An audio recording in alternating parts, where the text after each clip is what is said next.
Hello, Hey, hey, hi Tithi. How are you doing? I'm doing good. How are you? I'm good. It's good to meet you. Good to meet you too. I'm so sorry we had to reschedule our last session. I No, fell sick. I got another seizure. So, but yeah, I'm here today. I'm glad that we've been able to reschedule rather soon. So that's all right. Yes. Yeah, Good to see you. Yes. Tithi, just allow me a minute before we get started. Is that all right? And that's absolutely fine. invite. Yeah, I think we'll give. Uh, Yeah, I think we'll give it a minute for people to join. yes. And I don't know if we can share. Maybe I can share this video, I don't know, like to all my followers or I something. This think that is there. everybody following you will be able to see that you're live. Okay, Right. all right, got Yeah. it. Cool.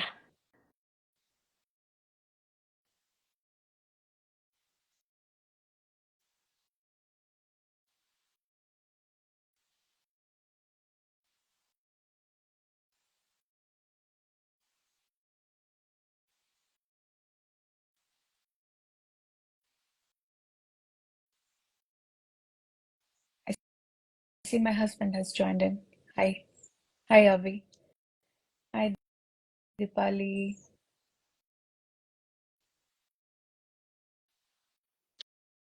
All right. So I think let's get started. Yeah, yeah. I think it is anyway we recorded and kept, so I guess it's all right. Yeah. Yes, yes, yes. So, good morning to all those who joined us today. Good morning to you, Tithi. Happy Republic Day to everybody. It's a great day to be doing this. We are speaking to Tithi. I'm not going to introduce her today. So, I usually end up introducing our guests. But today, I think I'll leave it to you, Tithi, to introduce yourself. Tell us a little bit about yourself.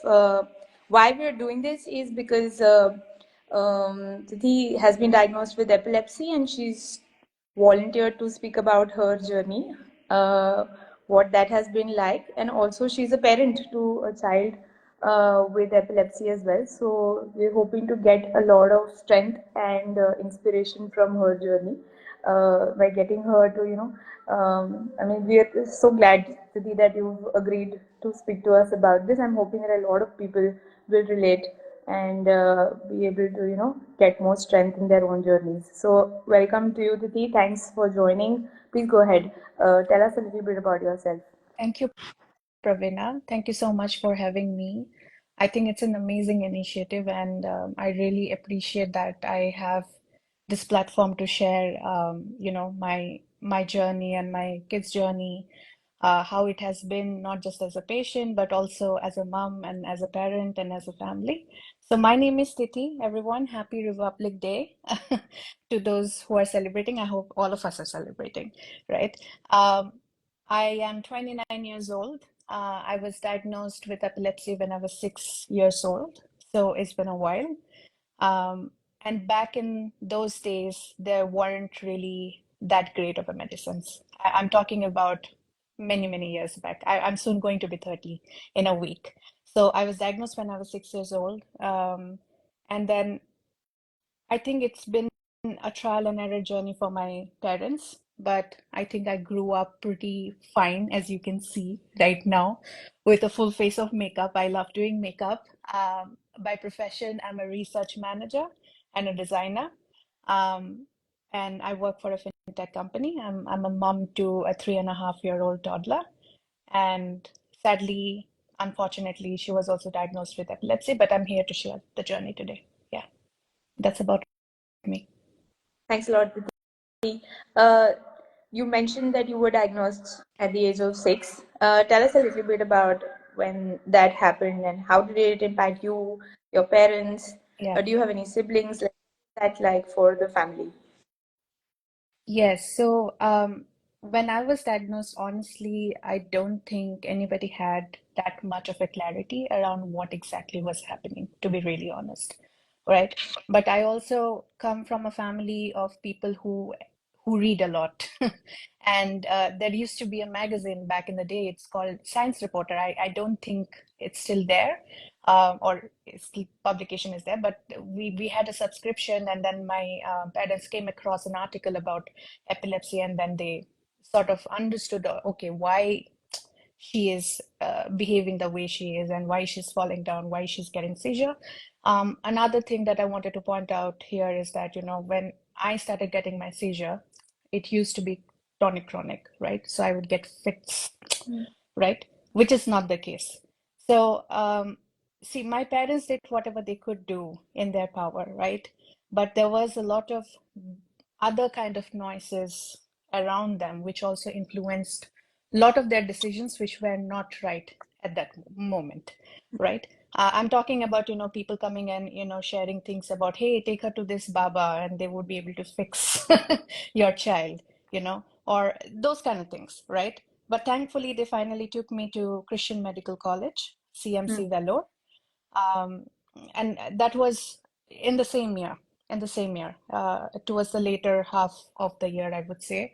And there I was properly diagnosed as an epileptic person. And for me, like my like it's very difficult to say. I guess it's different for different kind of people. For me, it's stress induced. So every time I used to be stressed, and I like, thankfully my parents have, kept all the file. It's a fat file of all the prescriptions and everything, which is so helpful to us right now. And one of the prescription actually said that, it needs correlation from a psychiatrist at that point. And my parents were like, she's so tiny. Why, like, how could it be a psychiatric issue in any way, right? And I don't blame my parents in any way. I guess there was just less awareness at that point of time, right? But again, then I was put in, and I want to mention a doctor's name, Dr. Matthew Alexander. He is almost like a god to me, who used to be the dean of Christian Medical College Neurology Department at that point of time, right? I just have such fond memories because we stayed at Vellore for almost 2.5 months at that point of time, right? Because it's a medical college, things take time and all of that. There's a lot that happened, right? I don't crystal clearly remember, but then I remember most parts of it. And then I was put in a medicine called Valproate. Now, Valproate still exists, right? But back in the day, Valproate was not that great. It wrecked my liver, unfortunately. So I was again, going through jaundice and on and off medication, permutation combination. And whilst all of these things, I guess there was, as I said, there was a lot of noises around my parents, especially my mom, that, take her to this place, take her to that place. Maybe that would help. Maybe God would help, etc., etc. Like none of those helped. It's just the medication that helps. So if any parent who is listening, please do not believe in those kind of noises. Believe in your own faith and your prayers. I think that's important, what you want for your kid and yourself. And trust your doctor. Find a good doctor and trust them, Yeah. So, Didi, this was, I mean, about your experience when you were diagnosed and what your parents went through. Of course, I'm sure there's so much that you learned, because Yeah. you've had a similar diagnosis. But like, what happened when you discovered that your daughter was also, I mean, struggling with epilepsy? I mean, what was your reaction like? Did you blame yourself? There's so much I'm sure that went on. Yeah, I wanna share the full story on that. So she was diagnosed. It's been 2 years, 1 year. It's been 1 year. So December she was diagnosed, last December, or previous December actually, 2 years back, almost 2 years. So mm, when we were just taking her to the play school, and she just kept staring at one direction towards her left, and she just passed out. And I just, at that point, I knew that what was happening. You know, I think at a subconscious level, I always knew that my kids would be susceptible to this condition, you know. But since I went into remission in 2012, which I missed in the earlier question, um, I was put off the medication because for 2 years I did not get the seizure, and then slowly I was weaned off. That's usually the protocol, as you might know. Um, I did not think it's gonna have any impact, or sometimes you also forget about it, right? So we took her to the hospital then and there, and she was under pediatric neurologist. We saw various doctors. The first doctor, like we saw somebody at Rainbow. We went through the gene testing as well, and then of course, as you said, there was intense amount of mom guilt, right? But even before the mom guilt creeped in, I think I was in fight mode, both me and my husband, right? Like, how do we protect this child? And also, like, she is a late talker. She's just starting to form sentences, and then she keeps yapping through the day, which is so beautiful to hear now. But for the longest time, we were very scared. Why is she not talking? Why is she not talking? Right? Um, Again, it I'm from Bangalore. Somebody asked. Yeah. So all of this was actually happening because of things, the spikes that she was getting, right? Thankfully, it manifested, and then we had to change doctor. Currently, both of us are under Dr. Nandini S. Mitta from Manipal Hebbal. She's a fantastic doctor. What we understood is that, over the period of time, her spikes have also come down. For me, again, it is stress triggered, right? So for me, it's more about the mental health aspect of it that I need to manage to control my seizure. And of course, I'm on Lamitor, Brevipil, and she's on Globium, Valproate.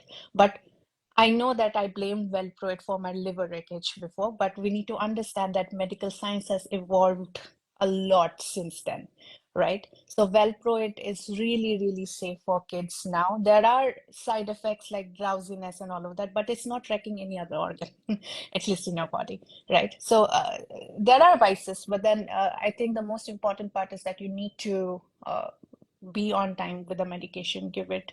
But yeah, I had intense amount of mom guilt, and we went through the gene testing by MedGenome. MedGenome is the company we opted for, and it was again referred by Rainbow Hospital. We found out that she has a gene called green 2A gene, right? Which they also found in my husband. So she has not gotten it from me.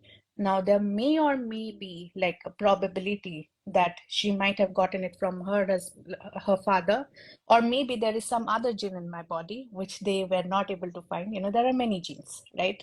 Or that gene could be a probable match. So I do not, like for me, I'm still in mom guilt.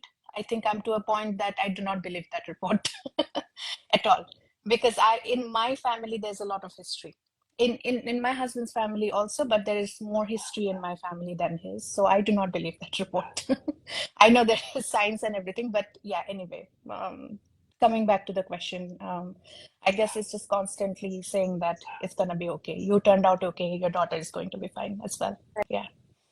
Right. Also, I think, Tithi, I mean, I'm sure there's a lot of guilt attached, but um, it is, I mean, if you look at it that way, it's also maybe a blessing in disguise where you are armed with so much information, knowledge around this, which you wouldn't be, I mean, had it not been for your own diagnosis, right? So, I mean, it's Yes. your, I mean, as well as anybody could possibly be, for something like this to happen. Yeah, I agree with you, but at the same time, I feel like, when no amount of experience, no amount of experience, no amount of knowledge, no amount of research paper. And like I have a research background, I'm a research manager, right? So my first instinct is to go and read research papers and medical journals. It's just too ingrained in me. Right. But I can tell you one thing is that no amount of information is enough to calm you down at that point. And it is okay to feel that way, you know, just wallow it out. Yeah. That different people have different kinds of mechanisms, right? So for me, it was like I think I just shut down for a long time. And December she was diagnosed, and last year, March, I ended up having a relapse of epilepsy. So it started with twitchings. Like even now, my hands are shaking a little bit. That's because of lamotrigine. But I started having twitchings around my face, and one day, sight, right? Um, we went to the doctor, and then we got to know that it's something called focal epilepsy. So although I was not getting tonic chronic or anything, it was still seizures. So there are different, so I guess it's very important to understand that when we talk about seizure, right? Seizure is not just this getting fits. There are different kinds of seizures out there, right? And then it again, for me now, how I get it is it's exactly like my daughter. I just keep staring at one direction and then I pass out. Then midazolam is given to me, and then I wake up in after a good nap because it calms your brain down. Um, and then I'm fine. But sometimes it has also happened that, things have gotten serious and I had to be rushed to the hospital. One time I was at the gym. I used to love lifting weights, which I cannot do now because injury is the main reason of death in epilepsy patients than anything else. Again, depending on the type of epilepsy, but I'm talking statistically, right? Uh, so you cannot lift weights.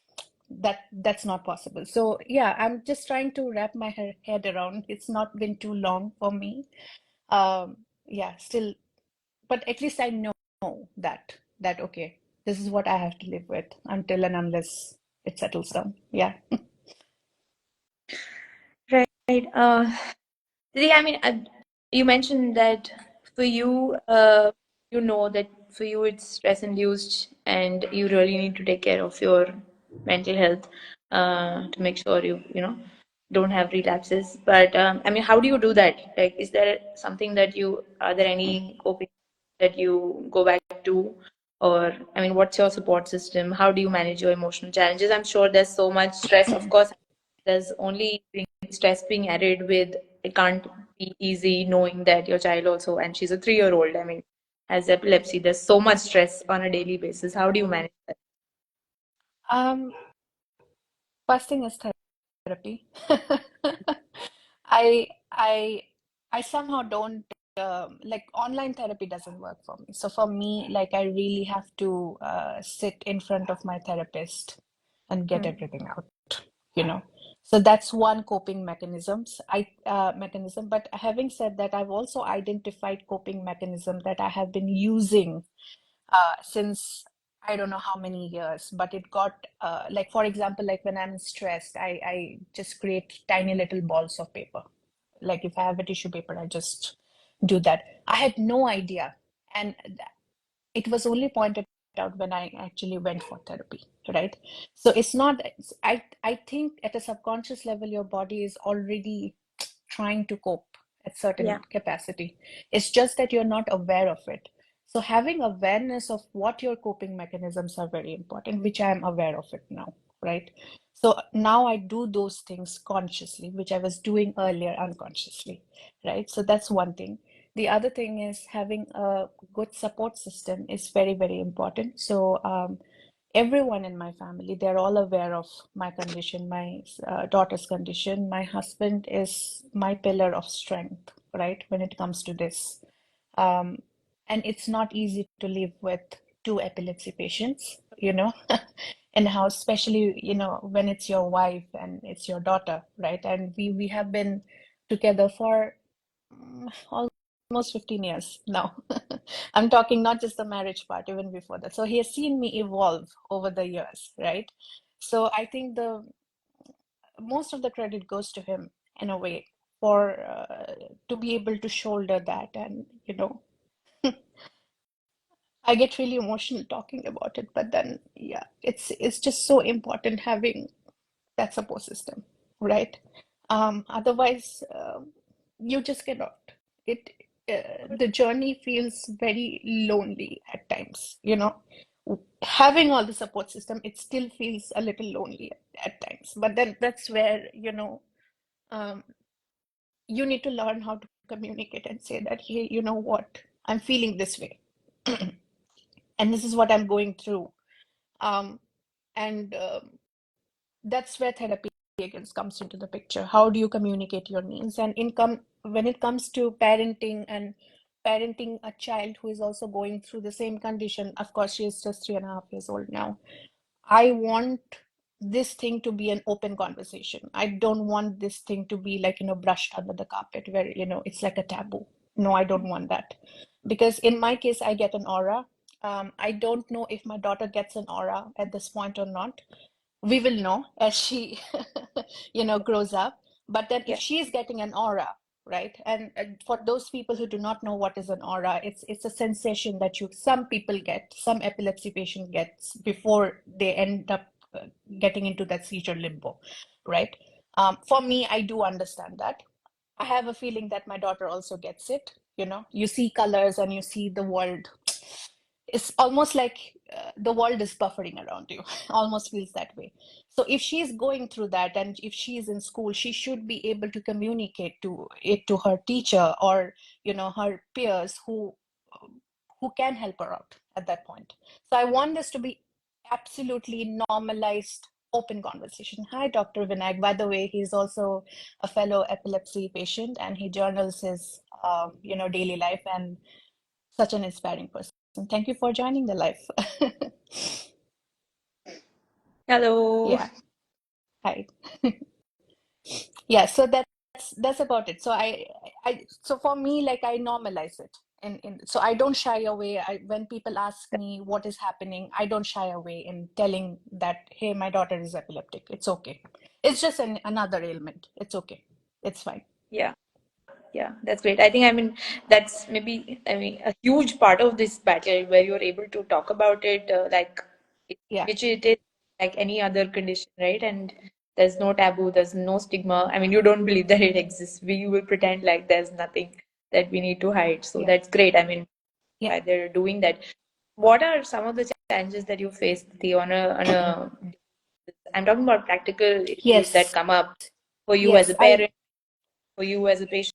I mean, what are some of those things that you need to deal with every day? For me, it's in a twofold kind of a thing, challenge, right? The first fold of it is just explaining and educating people Mm. at a practical level.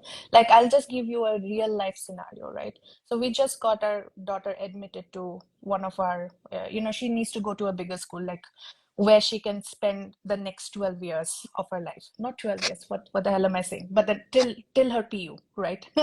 At least 12 standard, right? We don't want to switch schools. So it's just a constant thing that you have to make people sit and understand that she has this condition. This is the kind of support she needs. Make sure that they know how to use the midazolam spray, or there is a nurse or say at the this thing at the school, finding schools which are very close to home, so that in case of an emergency we can just reach there as soon as possible, right? So having that infra, making sure of that, wherever she is, she has that infra, and a majority of her time is going to be spent in a school, right? So that's a challenge, right? And just constantly educating everyone that this is okay, this is like, not all seizures are like it's that's not how it works. There's focal seizures, there's grand mal seizures, there's absence seizures. In my case and my daughter's case, both of us get absence seizures, right? So that's one part of the challenge that I face. The other part of the challenge I face, which is a very practical thing and very, I think we need to discuss this more often. In times of emergency, and Dr. Vinayak is there, feel free to pitch in. Okay. I would also love to know how it works in private hospitals, but I'm just talking purely in the Bangalore scenario, right? Um, when you get a seizure, your oxygen drops, right? It's a very normal thing that happens, and you need to be on oxygen, right? At least put in oxygen if you're not able to revive, or depending on the severity of it.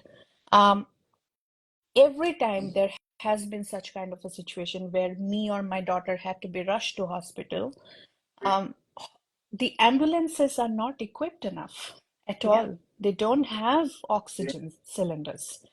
The second thing is, I'm not gonna get into the details, but then something led to other. Like, I got a seizure, and then I had almost like a um, partial cardiac arrest few days back. So it's kind of weird that I'm sitting here with a full face of makeup, but then for whatever reasons, right? Uh, I had to be taken and rushed to the hospital with in a properly equipped ambulance, you know, which should have an AED, which should be able to revive you or do whatever. We don't have it. And Yeah. my brother was here, who is studying in Armed Forces Medical College, and he's also studying to become a doctor. And he was just appalled to see that because he was saying, in all the government, like at least in he has only seen the army campus, of course. He was saying, he was saying that in all of our ambulances we have AEDs, Mm. we have oxygen.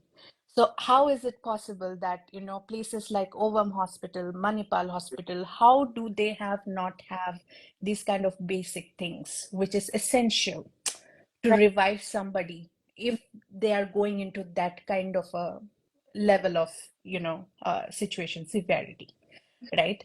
So I think that's a very, very valid practical challenge that Yes. we have faced over and over. Right. And there needs to be, yeah, there you go. Yeah, Mhm. I see your comment. So I feel like that's thing. The third thing is that there needs to be emergency numbers which are well equipped. Like for example, we have emergency numbers here in Bangalore, right? So for example, if you're getting like a cardiac arrest or anything, an epilepsy, you need an ambulance. It shouldn't be like type 1 for talk to police, type 2 for talk to this. No, I'm calling an emergency number. It should be as fast as, hey, where are you? What's your Right. address? We are coming. Yeah. You know, Yeah. yeah. So I feel like there's so much of it is the infrastructure in India and how it works, especially when it comes to emergency, you know, an immediate response that we do not have. So that's Right. definitely a challenge. Yeah. Right. Um, Also, did you want to like come back to a little bit about in you talking about how therapy has worked for you? I want to talk about there are two things here actually that I want to ask. One is you say that you're in therapy. How did that happen? I mean, did somebody tell you that hey, you really need to do this? This is going to like go a long way, or was this all did you like decide to do this on your own? And the second part of my question about the support system that you spoke of, which is, of course, I mean, I think people around you, since you're very vocal about it, I think people around you already know. So I'm sure you have your set of Yeah. family, who support you with this. What role have they played? What role has the bigger community played? Like, does it help to talk to others Yeah. with Yes, epilepsy? Where do they come definitely. in? You Yeah. Definitely. I think that's a brilliant question. Thank you for asking that. Um, when it comes to therapy, I think I've always known that I need a psychiatric appointment, because when I was very little, there was I still have the prescription, and thankfully they've kept all the files, my parents, so they have Yeah. not missed even a single bill, single prescription, nothing. So one of the prescription at back in the first decade of my life, it says that clinical correlation needed with a psychiatrist, right? Yeah. But they never paid attention to it because at point of time, she's just 6 years old. Why does she need a psychiatric appointment, Sure. right? So it was just completely ignored. So growing up, I think a little bit of rebelness also comes. Like people, if anyone from my company or my co-workers have joined, they know that I'm a little bit of a rebel. So one, it comes from that fact, right? So when I got an opportunity to take it up, and for me, for the first time, it happened when I joined a corporate organization called Postman. They had free therapy services from a company called Kahamind, and fortunately, I found a brilliant therapist there, and it was free for us, right, for the corporate folks. And I Yes. understood that, okay, this is how it works. Okay. I got the first, what do you say, flavor of it, the flavor of therapy. Um, then I realized that, after a point, I don't think online therapy was working for me anymore. And I wanted to switch, but then I didn't really pay attention to it much because I thought I'm strong enough now. I can manage my corporate life. I am very strong. I'm a mother. I can do everything on my own. Oh boy, how wrong I was. I was so wrong. Okay. So it's not until I got my, relapse of the seizures, then I started taking my mental health very, very seriously, especially post March last year. Yeah. So last year, March was very, you know, it was very volatile for me for whatever reasons, and my epilepsy started again. It relapsed. That's when I had a consultation with Dr. Shushrut from, Mind and Body Clinic from Indiranagar. He's a brilliant doctor, brilliant psychiatrist, and they have like a group of therapists. And I was put in both group therapy and also like, one-on-one therapy. I got to know about loss, grief, how do you have acceptance, what are these pillars and how do they affect you in your journey. And for me it has, there are positives and negatives to it. So for me, like, I'm extreme, like, if my therapist is telling me do this, I go to the extreme point of doing something, which is also not right. Then I have to, like, then my therapist has to consciously tell me that, what, calm down, Yeah. it's okay, let's talk about it, right? So that's one support system. The second support system is that, having a very open-minded family who are open to, having a very open conversation around it, right? So, and all my friends as well, every time I'm going out, I'm sharing the ride with my husband. They know, my friends know that I have the midazolam spray in my bag. Okay, always have it. So, and I get the order, so I can, just let them know that it's happening, it's gonna happen, soon. It happened just 2 or 3 days back when we went to the construction site. And Yeah. just don't be Yeah. irresponsible. I put out a post saying that don't sit on the ledge and do all of that thing, right? Don't be over smart. Not having seizure for this many months doesn't mean that uh, you're okay. You're not okay. You still need to be careful about it, right? So these people are really, my support system, especially my husband, who is always there for me, and my daughter. And he always knew about my condition. So he has seen things over and over the years, right? He's my only boyfriend that I ended up getting married, right? So it's a sweet thing. So he's seen me from a little kid growing up, and then, we're married now and raising our kid. The other thing is that, talking to other parents who are going through the same thing has helped me a lot. So one of my sister-in-law connected me with another parent who, her child was getting all kinds of seizures, not just one specific. He was getting grand mal, he was getting like focal epilepsy, absence seizures, everything. He was getting hand tremors, again, part of focal epilepsy. So just talking to her helped a lot.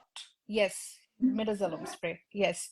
So every time I would feel really, agitated, or every time my daughter would end up getting a seizure, she would be the first person I would end up texting, you know, and Yeah. or giving a call, no matter what time of the night or day it was. And she was very open to it. And thanks to her, I'm not gonna tell her name consciously without asking for permission. But then if you need her name and she's willing to volunteer, I'm going to let her know about this. I'm sure she would love to, but I'm just keeping it private for now without permission, right? So she is my go-to person. Like every time I want to vent, I want to talk to her, she would actually calm me down and say that, Tithi, you know what? My son had all of these things. He's in remission now. He hasn't gotten an epilepsy seizure for two years. We are weaning him off the medication. It's going to be all right. You need to calm down, right?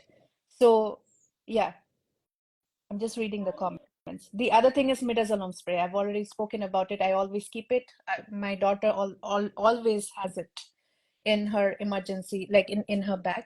The other thing that I've noticed when it comes to midazolam spray, not all doctors prescribe it. I'm not sure why that's the case, but if it is administered properly, as my husband is writing, Abhishek Das, that's my husband.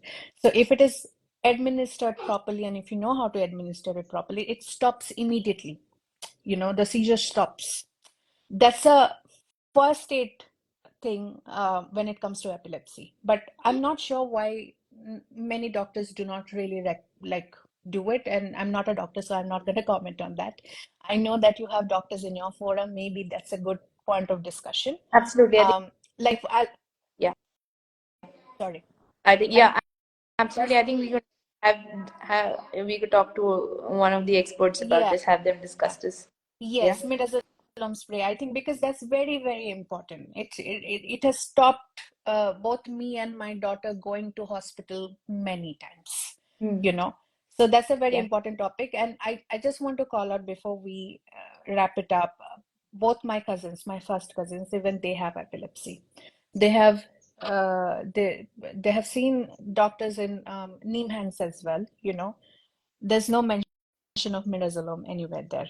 But having said that, Dr. Nandini Mitta is also from Nimhans, but right now she's done her PG. Am I there now?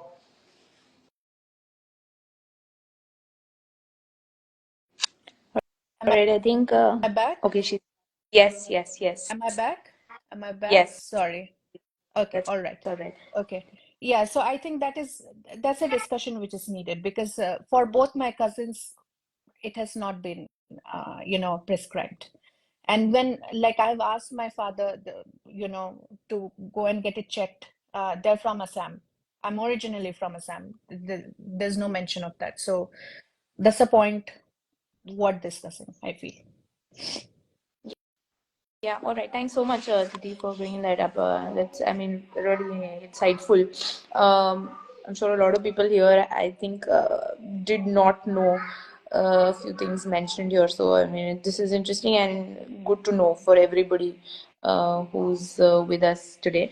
Um, Titi, there's just like one other thing. Of course, I mean, let's move to our last question before I mean we wrap this. There is a certain like few things that I would like to mention related to what you I mean said about therapy and reaching out for support. But like, do you have any word of advice for co-parents?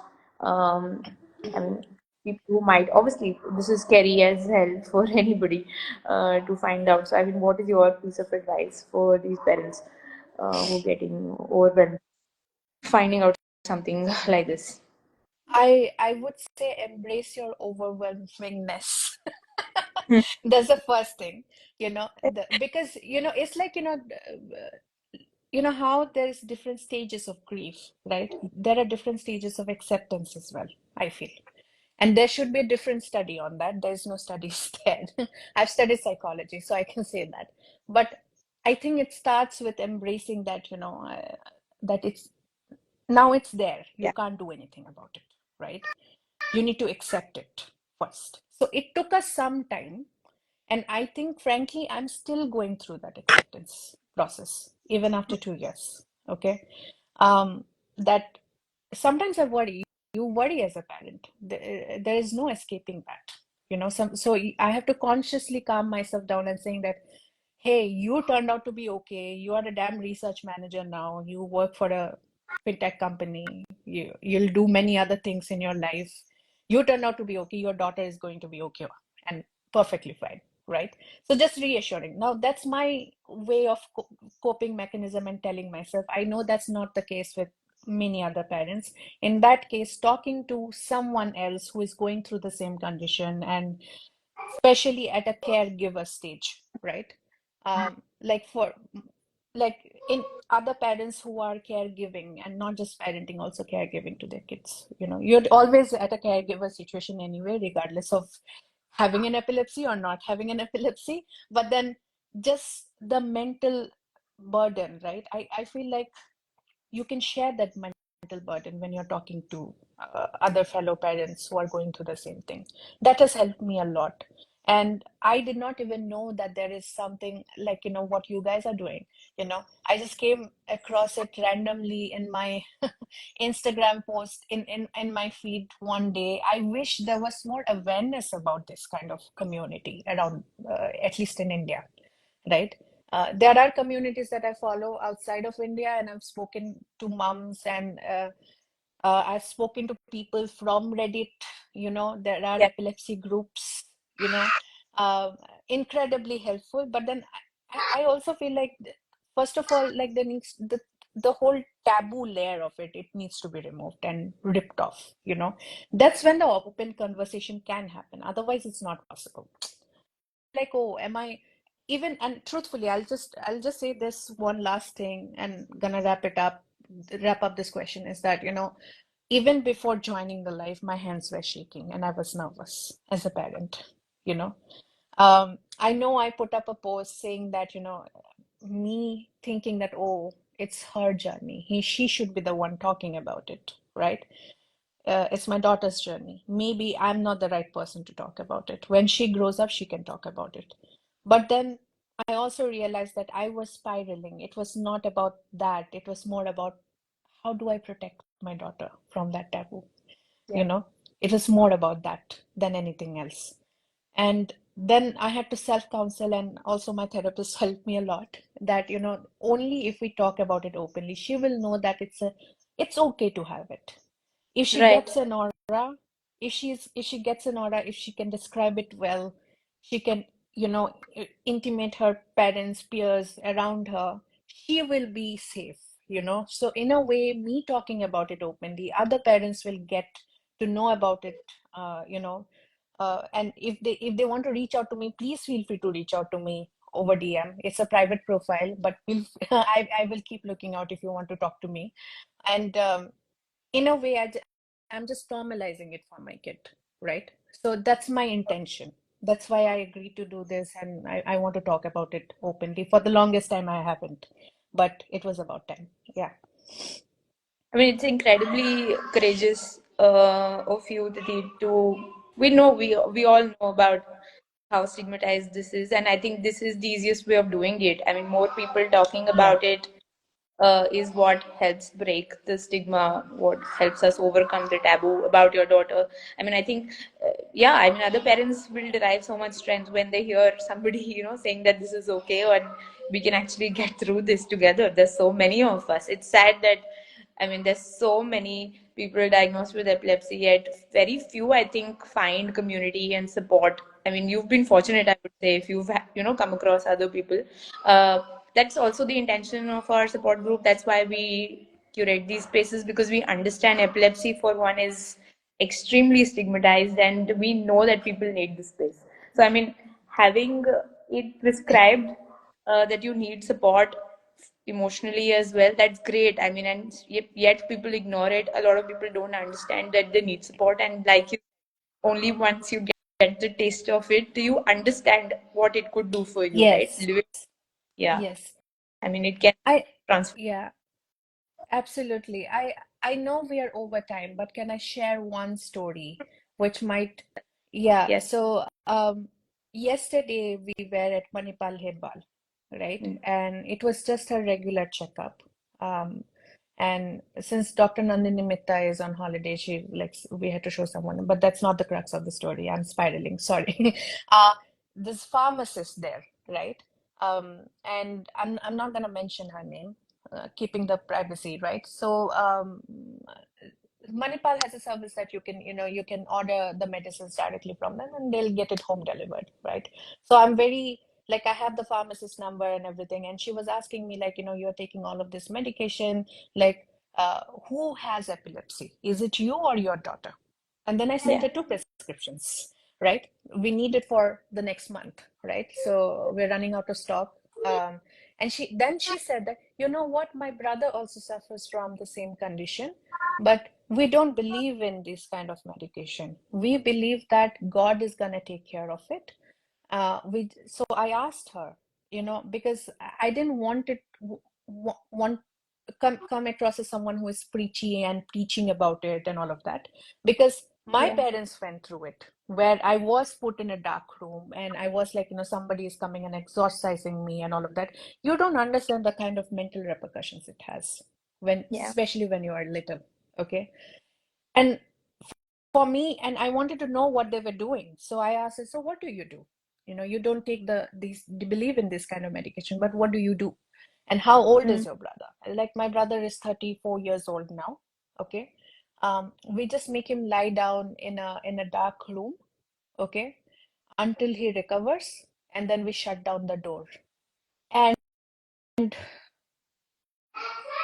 I mean, I'm in a hospital. Hospital scares the hell out of me for various reasons because I've been in and out. And I was just thinking, how do I explain this person that it's not helping in any way? The person can lose his life, you Yeah, know? How can I explain this? And there's no other better way to explain. So there's a nurse who is very close to me in Manipal, Himwal. I just I just told her.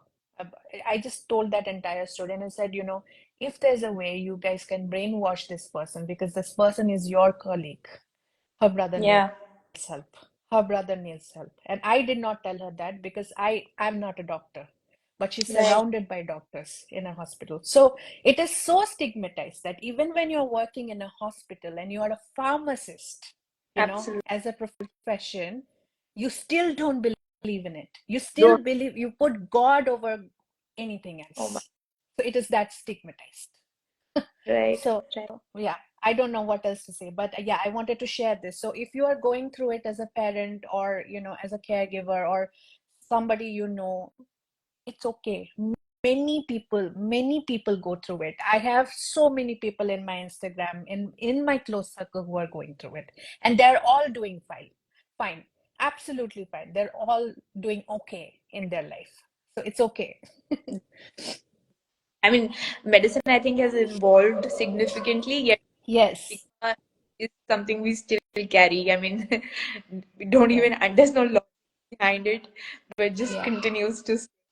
So we, of course, we need more people talking about this. Yeah. Thank you so much. Like I said, this has been great. You've been This is absolutely a story of courage, so much courage and strength. I cannot believe what you have gone through and what you do on a daily level to, I mean, manage your own condition, your child's condition. It's incredible that you've like volunteered to share your story today. Thanks so much for doing that. Thanks so much for telling us so many things that, I mean, I'm sure will be useful for anybody diagnosed with epilepsy, any caregivers here. There are a few questions in our chat box here. I mean, we'll Yeah. go through in case there's anything that you would like to answer. We could do that Yeah, before we sure. close. Yeah, sure. Um,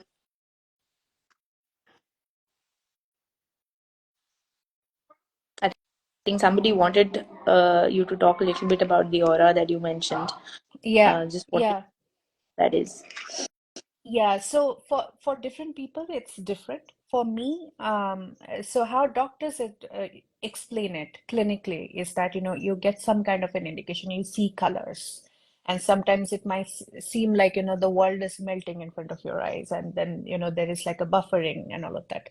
In my case, it's almost like um, it's a feeling of weightlessness that I feel, you know. It's very difficult to articulate. It's a feeling of weightlessness, and then I feel like when I'm looking around the world, it's almost like it's moving in 1.5x. The world is moving in 1.5x and not at a regular speed, if you know what I mean.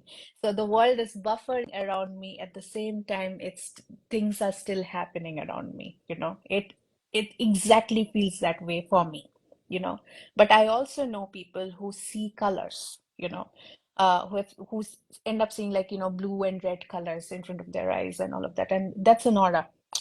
So there are indications. Having said that, there are many people who do not get aura. So if you're getting an aura, I think it's a blessing in disguise because you can then tell people that, hey, you know what? It's gonna happen. Please keep me safe somewhere. Lie me down. Give me the midazolam spray, right? Um, so that's how it happens for me. I guess maybe you guys can have like hey, if you're getting like a aura, describe your aura, I think that would be a nice thing to do, and you guys can share the experiences in your story. For me, Yeah. that's how it happens. All right, great. One other question here, Tithi, that okay, yeah, somebody wanted to just ask you if this is by birth, right? So I mean, this is for you and for your daughter. So no, Asman, I No, think mentioned no. that yeah, this. I, I don't think it is from birth, but having said that, see different research papers again. Research is also like not all research papers are trustworthy. I'm telling you this as a researcher, right? Um, so believe, like, you need to understand the stats, like how things work, and there's a lot of mathematics and statistics that goes into it, right? So I don't think it is from birth. At least for in my case, it was stress induced and the environment that I was brought up in, and that just triggered something. Or it also could be a genetic thing for me, because there are many other people who are epileptic in my family, right? So it just did not manifest when I was born. It manifested much later, you know. Uh, Same for my daughter's case as well. In my daughter's case, like, she is identified with green 2A gene, so that's the gene type. So again, it may or may not be genetic. That's what the doctor says, you know. And the other thing that I want to mention is that no, it doesn't matter if you have it from birth, or if you're getting it later in your life. The treatment course is not going to change regardless, you know. Again, that's another thing that doctors can comment better. But then I'm telling this from my experience as a mother, because she was under another doctor, very renowned pediatric neurologist. Okay, she was under his care. And see, different people have different approaches to medicine and healthcare, right? His approach was more towards the genetic aspect, you know. So we got all of our genetic testing done and everything, right? But nothing was helping her, you know. The medicines and everything, whatever we were giving, we did not even asked to repeat the EEG again. And when you are so vulnerable as a parent, when you're going Mm. through mom guilt, you know, when you know that, you know, there is a genetic strain, and at that point of time, I'm sure my husband was also going through a parent guilt, that, oh, I passed on that gene to my daughter, you know. Yeah. um, you are very volatile and very vulnerable at that point. So you believe whatever the doctors are telling you, right? Mm. And you trust, you put in your full faith. Now, there was an incident when my daughter had an epileptic attack, and I think it was repeated attack she was getting, and it was very difficult. I really thought that I'm gonna lose my kid that day. It continued for an hour. It took her an hour to stabilize. So shots and shots of Levipil they were administering did not work. Valproate, you know, did not work. Again, another shot of Levipil. Finally, she stabilized. Okay. And then she passed out. Okay. Overnight, my parents had to fly down. And that's when I don't know, something inside of me. Don't ignore that instinct, that mom instinct, you know. Don't ignore that, I would say. Because at that point of time, I decided I'm not going back. I'm going to find another doctor, take a second opinion. That's how we found Dr. Nandini Mitta, right? So the cocktail of medicine that she has given, we started on that. And she's a fantastic doctor. Unfortunately, she's on maternity leave now. So if you want to consult her, you'll have to wait at least till June until she comes back. But the cocktail that she gave to my daughter, the three medication, like Clobium, Valproate, and was the another one? If my husband is still there in the life. Otherwise, yeah, I'll let you know. But that really worked. Her speech improved within a week. Within a week, she started talking. So don't ignore that. Yeah. Sometimes you cannot ignore that instinct. If need be, take third opinion, take fourth opinion. It's okay until it satisfies you and you see improvement. That's there. Sorry, I spiraled and I don't know where I went. Sorry about that. Very helpful. Tithi. Yeah, It's great that you share whatever best you know. So I mean, great. Thanks so much for doing this, Tithi. I can't thank you enough for speaking with us today. It's been absolutely great. There's so much that I have learned thank you. today. So thank you. It's been wonderful talking to you, Tithi. I hope to speak to you again soon. Just want to close with one like brief statement about what we are doing here at Solap, which is um, it has to do with the emotional aspect of epilepsy. So we are basically an emotional wellness platform, and we have group spaces that we run to cater to these emotional challenges that come up with chronic medical issues. So, epilepsy is one key focus area for us, and we run support groups both for patients, adult patients, of course, and for caregivers, parents with children with epilepsy. So, these spaces are going to be facilitated, run by experts, therapists, and who will be facilitating sessions, and they're curated so you can tackle, identify emotions that come up with these conditions, make sure that you're managing them well, of course, because that also tends to have a lot of impact on your medical condition itself. So it's a two-way street here.